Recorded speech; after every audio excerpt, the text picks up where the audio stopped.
যেন মেঘে ঢাকা এক স্বপ্নযাত্রা। আসলে শহরের যান্ত্রিক কোলাহল আর প্রতিদিনের একঘেয়ে জীবনের মাঝখানে হঠাৎ একদিন মনে হলো একটু দূরে কোথাও হারিয়ে যেতে হবে, একটু প্রকৃতির কোলে, একটু মেঘের রাজ্যে। সিদ্ধান্তটা হঠাৎ ছিল, কিন্তু গন্তব্য একদম ঠিকঠাক, সাজেক ভ্যালি। আর সকালে খুব ভোরে আমরা ঢাকার ব্যস্ততার পেছনে ফেলে চট্টগ্রামের মধ্যে রওনা দিই। সেখান থেকে খাগড়াছড়ি, তারপরে দীঘিনালা হয়ে সাজেক। পাহাড়ি আঁকাবাঁকা পথ, একদিকে খাট ঢালু, অন্যদিকে গভীর খাদ, মাঝে মধ্যে চাকা ছুটে চলছে মেঘের ভিতর দিয়ে। এমন অভিজ্ঞতা হয়নি কখনো আগে। সাজেক পৌঁছানোর পরে প্রথম যেটা আমার চোখে পড়লো তা হলো চারপাশে মেঘে ঘেরা পাহাড়, সবুজের অপার বিস্তার। মনে হচ্ছিল যেন কোনো এক স্বপ্নের ভিতর দিয়ে হাঁটছি। ওই যে কলাঙ্গ পাহাড় আর হেলিপ্যাডের দিকে দিকে যে সূর্যের দৃশ্যটা আছে না, সেটা দেখলে এখনও চোখে লেগে গেছে।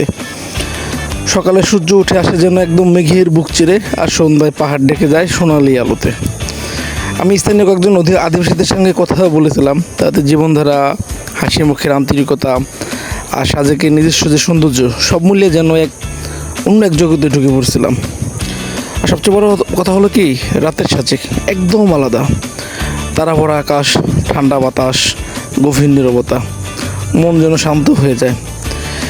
এই রাতটা ছিল মনে হয় জীবনের অন্যতম শ্রেষ্ঠ রাত। আপনি দিন থেকে রাতে দেখবেন বেশি গভীরতা ফিল করবেন সাজেকে। আর এটা শুধু একটা শুধু একটা ভ্রমণ না, ভ্রমণ একটা কি জানেন, এটা হলো আত্মার খোরাক, নিজের সঙ্গে কিছু সময় কাটানোর সুযোগ, নিজেকে শেখানো, নিজেকে বোঝানো, নিজেকে ভালোবাসা, সব মিলিয়ে কিন্তু একটা ভ্রমণ তৈরি হয়। সো নিজের আত্মার খোরাকের তাগিদে, নিজের সাথে সময় কাটানোর তাগিদে কিন্তু ভ্রমণ দেওয়া। আর ভ্রমণ শেখায় কি জানেন, প্রকৃতি কতটা আপন হতে পারে আর মন কতটা শান্তি খুঁজে পেতে পারে মেঘের ছোঁয়ায়।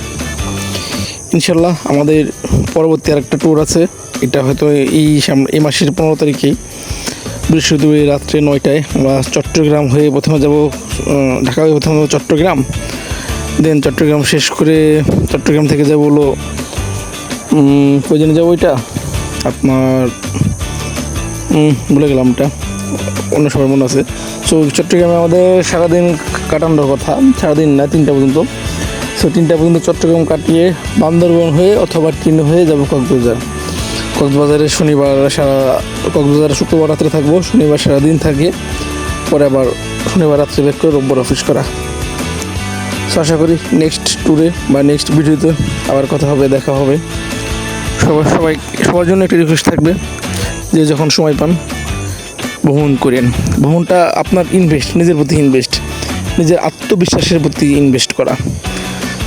সো 1 মাসে একটা ভ্রমণ করলে কী হয়,